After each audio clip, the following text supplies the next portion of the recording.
100 dní, 100 vlogov, výhľad, na ktorý sa nezabúda a vlog číslo 14. Ale najskôr raňajky.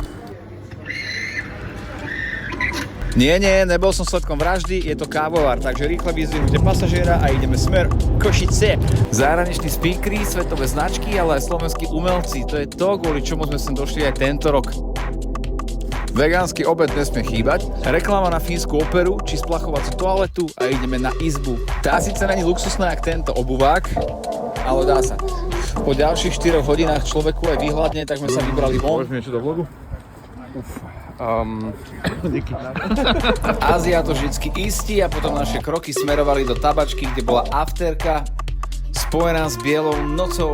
Pre mňa noc ešte nekončí, zbehol som rýchlo do mesta dať si nejakú pizzu, druhú pizzu, pozrel si tú najkrajšiu fontánu, to sa hovorí, a vrátil sa sem.